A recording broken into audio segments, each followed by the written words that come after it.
Fight will be worth it, though. For the House of the Dragon video. The Queen promised to make us knights. So we get a House of the Dragon video.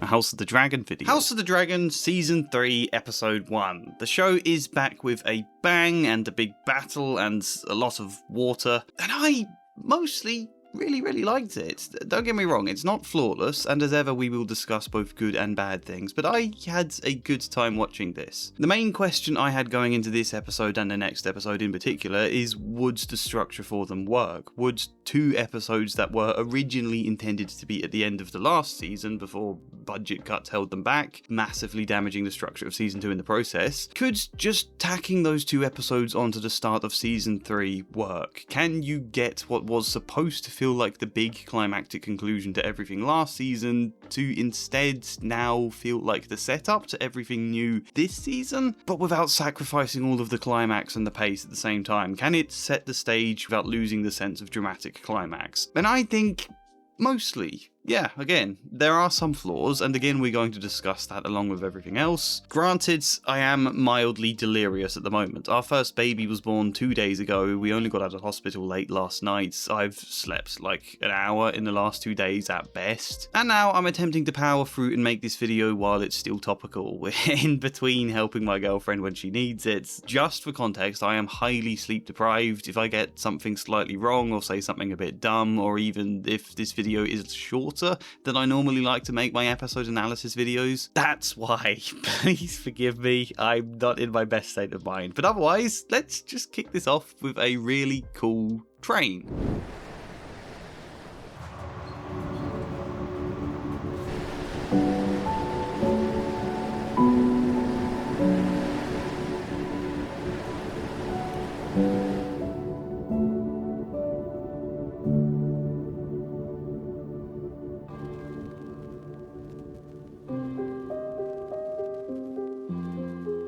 So can we start with a little point about context? Because one of the things I was worried about with the first episode this season is that the script would be a little too concerned about what things the audience do or don't remember. Because as I've hinted, this season absolutely needs to start big. With the disappointment of Game of Thrones and then season 2 never quite getting its big climax. And in fact, the general sense, the whole first 2 seasons of House of the Dragon have been building towards something that they keep teasing. Devastation and war that we've not still fully seen saw little glimpses of it last season. Episode 1 as a result here needs to deliver, needs to pull people in to trust this show again. And that's me saying that, and I'm very positive about House of the Dragon as a whole, but it still needs to win back some of the people who understandably lost faith in this show. And I think if they took too much time to just be setting up the season the way you normally do with a kind of introductory episode for a new season, settling people back into all the characters, giving us a bit of breathing space, I think even if they did that with brilliant writing, even if it was like really well written, I don't think that would have been enough here because of how disappointed people felt previously. I think it needs to go really fast, and so I was worried this season could start slower. Would they want to take the time to remind us of everything we haven't seen develop for the last 2 years? It's been a long time since House of the Dragon was last on TV, and it is easy to forget things in that time. Like, I'd forgotten a lot, and this is despite reading most of Fire and Blood recently. I'd forgotten Tywin Lannister is one of 2 twins, so when I saw Jason's head thrown at Daemon's feet for a second, I was wondering, how the hell did Tywin Lannister, who was hanging out with the Triarchy, how did he end up being decapitated by a bunch of Northerners here? I couldn't remember who the guy with Kristen was for a while. I couldn't remember if Ormond Hightower had been introduced before, or if he's a new character. I think some of those examples are just me being a bit sleep deprived, but it's still a good point that generally episode 1 doesn't fall into doing that too much, doesn't take pains to remind us and set everything again. Largely, this episode trusts the audience will remember the important context. Even if they forget some things, there'll be enough to still follow along. They don't need to slow the pace to accommodate people's memories, and I like that here. I like that they haven't slowed the pace to accommodate memory. Occasionally it does result in slightly clunky dialogue where you can feel them half reminding the audience in very quick ways that don't quite work, like Baela announcing Rhaena is her sister, Rhaenyra reminding us very clearly of the way her counselors have always responded to her in the past. There's a lot of scenes where people basically say out loud what their orders are or what their plans are, but even most of those moments tend to be very organic, and they do these things very quickly without slowing the pace. pace. This episode doesn't fall into the trap of re-explaining and taking time for the sake of context, and that's a great strength here. It's something that you don't get enough with TV nowadays. TV doesn't tend to trust audiences as much as it used to, so I'm glad it does. And secondly, there is a lot happening this episode, you may have noticed. A lot, especially for a first episode. We're cutting from Alan and Corliss, Aemond and Alicent, Aegon and Larys, Lohar and Tyland, Rhaenyra, Jaehaerys, Rhaena, Baelor, Criston, Ormond, the Dragon Seeds, Daemon. It's a lot to try and pack in, and it could have easily felt a bit haphazard here, like just a mishmash of different scenes rather than a coherent tapestry of events unfolding. And I think a big part of the reason it doesn't feel like a mishmash and does kind of tie together is because there is a very clear and pervading theme this episode. That power should be measured less by all the bells and whistles of your illusionary perceived authority than it should be measured by the trade-off between what you want to happen and what actually happens. That was a confusing way to word that. What I mean to say is, Alicent had a cunning plan. A bit wishful, obviously, but in her mind it's a clear cunning plan and she's putting it into action, only, oh my god, Aemond is doing something completely different and unexpected, and that risks scuppering everything. Rhaenyra has a plan. She makes her commands, but then Jace disobeys her and obstructs her because to him it sounds like a delusional plan and certain to end in death. Tyland expects the Triarchy to just do as they've agreed because of a contract and because of the wealth of this foreign power of Westeros, but nope, they have their own interests beyond your sway. Larys's daring escape immediately encounters dilemma when some ordinary guards just happen to stop the car and when Aegon just happens to be too proud to play along. The three Dragon Seeds quickly abandon their orders, largely because they get spooked by the delay. I don't know what's going to happen with them this story, but what we're effectively doing is giving three random ordinary people nuclear missiles and saying, you can do limitless things with this weapon if you want it. I've got the same weapon. I basically do what I want, but I can because I'm a queen, and instead you're going to do exactly what I say and nothing more, and maybe in return I'll offer you some trickle-down charity. Of course that's not what's going to happen. Would you give some random bloke from the pub the power of a nuclear missile just because you hope it might enable you to win a war for your own power a little more? And should they have to obey? I mean, this is the point of deconstructing what power is. Why does Rhaenyra have any right over them? I'm not saying it's necessarily that just unexpected things happen all the time and can scupper your plans. I'm also saying that people don't necessarily go along with your plans even when they're supposed to. There's a difference between exerting power and being able to enact it exactly as you intend, being able to get them to enact it and achieve the results you wanted. Because people do all sorts of things in response to authority. They may mean to serve, but think you're not in your right mind, or think you'd want something different because the situation's changed and they start using their own initiative in ways you don't like. Or they may only submit as much as it personally suited them. Or they may be unpredictable, or they may react in unforeseen ways, or they may be a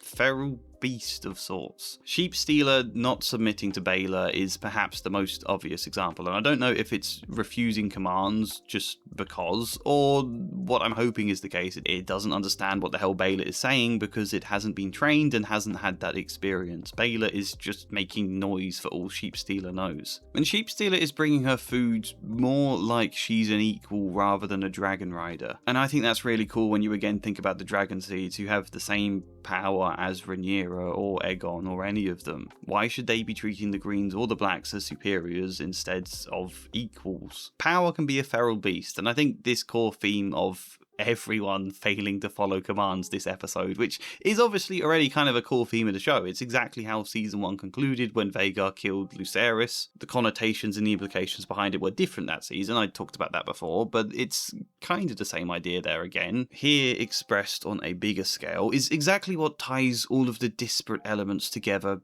really well this episode. And I think points to an even greater tragedy.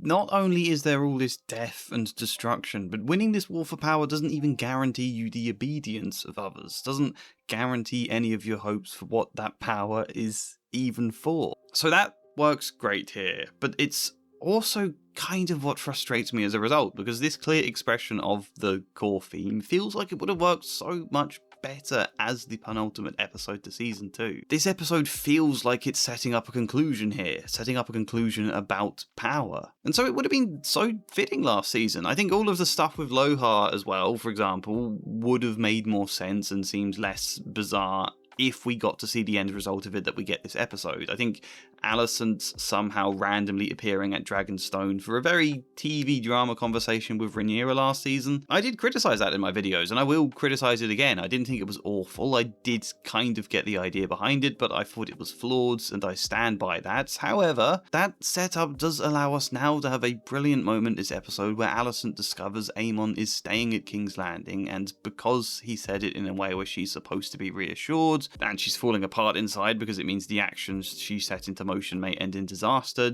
she can't show that at all in her face. And it's again another great example of Alicent having to deftly walk emotional tightropes around the men of power in her life. I think that moment is actually my second favourite scene this episode, and whilst I again don't like the decision really for Alicent to have visited Rhaenyra, I do appreciate something quite good has come out of it. I think this is strong. I think Rhaenyra's kind of almost wishful insistence that she can just go to King's Landing and it will be fine is similarly a great idea, not just because it will go wrong, but because of how wishful and delusional that obviously does sound to her counsellors who didn't see Alicent, who didn't hear the conversation. I don't think having this at the end of season 2 would have nullified all of the criticisms there, but I think it would have definitely helped and definitely made people think less harshly on some of the worst aspects of season 2. So it's frustrating in that sense, and likewise I don't think it's perfect for season 3 here as a result. I think it mostly works well being used as an opening for a season, but I also think the episode has to be particularly blunt in its theme. It's very, very clear in telling you there is a difference between giving orders and having them obeyed. It almost makes that a bit too obvious, that's what it's saying here, whereas I think if this idea had have come at the end of last season, where we've already had a lot of context building that idea up, it wouldn't have needed to be quite so blunt. I find the point with Sheep Stealer a little too overt, so I think it takes away some of the impact from that scene, having Baelor consistently just shouting for him to obey and not happening. However, I do love the way Jacaerys dies. It's kind of heartbreaking to watch this dragon sink into the sea, and then for Jacaerys, who... Yeah, it is Jacaerys, isn't it? Who manages to rise to the surface, immediately getting shot with arrows like he's no one. Like it's the easiest thing in the world for someone of a Targaryen heritage to die. And a total silence with which it happened as well. Jacaerys feels less like an heir to the throne than a forgotten footnote in history with the way they construct that death scene, and I love it. It's wonderful. Structurally, I'm saying they have mostly got this episode to work at the start of season 3 with only a few little flaws coming out of it, but now I think we should talk about some bigger ideas. We have come to die. 51% off World Anvil. World Anvil! Yep, they are sponsoring this video. World Anvil is an online tool for game masters, for writers, for tabletop RPG players and world builders. An online tool for designing worlds, creating characters, chronicling history, planning and managing campaigns from a plethora of different games. My best friend uses it for our D&D campaign, I use it for planning my novel. Far better and easier than the scraps of random A4 paper stuffed into a drawer that used to constitute my creative process. Not only can I keep everything in one place where I can easily edit anything I want to, but I can create timelines, hyperlinks branching off to specific characters or articles, family trees, a billion other things. You can even link them all to maps, like here's this basic map I made years ago. If I click on the character Tess, it sends me straight to her page where everything is redacted, and that's like the most basic thing you can do with your maps. There's other creators whose world building looks so much nicer than mine. There's a whole community network on World Anvil if that's your thing. There's so many different cool features for everything you may possibly need. In general, there's been lots of great updates recently, making the interface even simpler and smoother than it already was. World Anvil is great.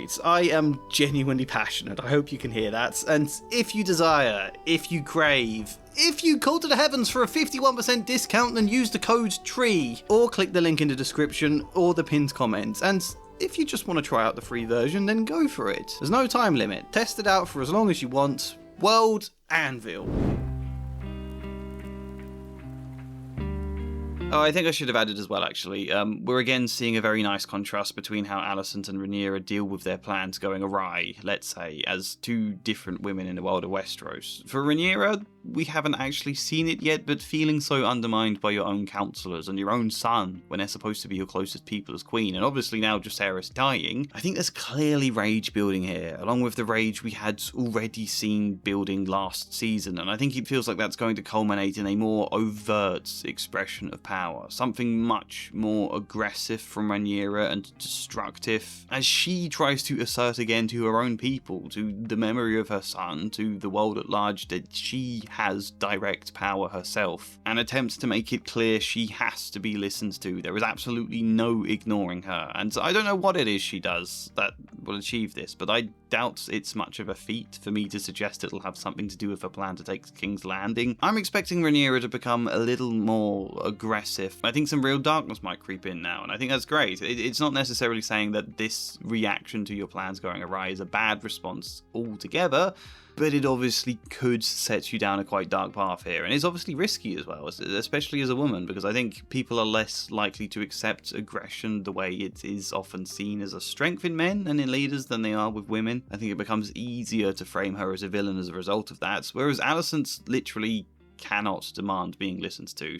Her situation is different, but if she told Aemond what she's been planning, he might sentence her for treason. And at the same time, nor can she back down because her plans are already in motion, and if Aemond doesn't go along, it will put them all in jeopardy. He risks being killed. So she takes her time. She doesn't respond initially. She goes away and thinks, and then does two things. One is forge a letter in Aemond's hand, which is one hell of a gamble. I'm very much expecting this to have bad consequences. And the other is to consider Aemond as a person, talk to Helena about Aemond, and then respond to him when she's ready, specifically with what she thinks will be best to persuade him, which is kind of a very delicate balance between comforting his fears, but also not making him feel too vulnerable at the same time. Padded out with making it clear she loves him very much as a son, and a little tap to his ego that he should have been king. Compliments, praise, comfort. It's a really tricky balance she's got to pull off here, and I really enjoy seeing how delicate she has to be in her approach. And even then, there is again a trade-off here. Not only is she at risk of treason, not only has she forged a letter that if her plan doesn't go well will most likely be found out about, but she is also now placed in a position where she has to accept a kiss from Aemond and then try to navigate the horrible dilemma of how to allay his advances without making him too angry. We can remember the brothel scene with Aemond in season 2, and again, that scene makes way more sense when you add in the context of where it was heading. Like, I think that was a positive scene for a bit of extra useful character. I enjoyed its elements to his character. It makes him distinct from just always being the mirror to Daemon. I think it's really interesting. But it wasn't particularly clear why we were being shown that last time. Now it makes sense. Two different approaches from two different women who make decisions that will kickstart the rest of this sorry tragedy. I think that's what's likely to happen. And I think, again, it's a shame this couldn't have happened at the end of season 2, because that would have been a great ending. Perhaps I'm wrong. We'll have to see episode 2 to see what the original finale could have looked like. Obviously, it's adapted a bit. Anyway, my favourite thing this episode was Alyn's arc. Another great bit of structure to stop the big plot elements from feeling like they lack story. You know, getting to just see this slowly troubled relationship he has with Corlys start to hint that maybe it's turning a corner. Maybe they can find a way forwards. Corlys very much is beginning to earn his respect this episode. In what is my favourite scene, by the way, steering through the Dragon Pass. I think it's easy to forget how, like, brilliant the sea snake is supposed to be, and so he's needed a scene like this for a very long time. And then, just when there's hope for their relationship, he dies. I think he dies. I don't think it showed you his body at the end, but it itself is a nice little tragedy. This is a good emotional arc you can add into the events of a battle, really, to just give it a bit more framing. I think it's nice as well to see them quite well craft some characters and some actual arcs out of what are mostly just names in Fire and Bloods, at least of what I've seen so far. I haven't read all of Fire and Bloods. I should specify this. In the build up to this season, I went through the book. I've read as much as I could before I was getting towards spoilers for season 3, so I've stopped sort of just before the events I've seen this episode. I think I'm kind of near there, and I'm going to read the rest after season 3 has finished. And then we can make a video talking about the 2, so that will come at some point. But yeah, I even liked Ulf the White this episode. I wasn't keen on him last season, but he's won me rounds now. 3 people who have all the power of dragons just bickering, and Ulf moaning as he discovers he won't get a castle. I think that's a really strong, like, human moments, actually. They used the absurdity for the right amount of humour to suit this show, and I think he gets a great end punchline to the added bizarreness when Alice Rivers just randomly appears and is very vague. Who are you? I'm a witch. Right, look after yourselves. I actually really like that. I think this is good. It adds something extra, a little just more flavour to the dynamic of this story. I'm actually really intrigued about these characters now. I'm really intrigued to see what happens with them. In general, I'm excited to see where this story goes. Have they successfully repurposed what was the penultimate episodes to Season 2 into the opening episode of Season 3? Mostly, yes. Do I think it still should have happened last season? Definitely, that would have tied the episode together. But I am really, really tired, and I'm not even sure how coherent this video is. Wish me luck trying to edit it all before I sleep. And yeah, like the video if you like it. Subscribe, support me on Patreon or buy me a coffee if you fancy. You can join the free tier on Patreon just so you get updates about my newest videos, because YouTube is not great for updating people about my new videos. The algorithm does not do that consistently. So consider joining Patreon, even if it's for a free unpaid tier, but otherwise, hopefully see you next time. And as ever, a special thank you goes to Flying Spider, Luke Core, Michael Gallagher, Emery, Faithy, TQM, Kinesthetic, Chad Bramwell and Joshua C. Follier. Thank you.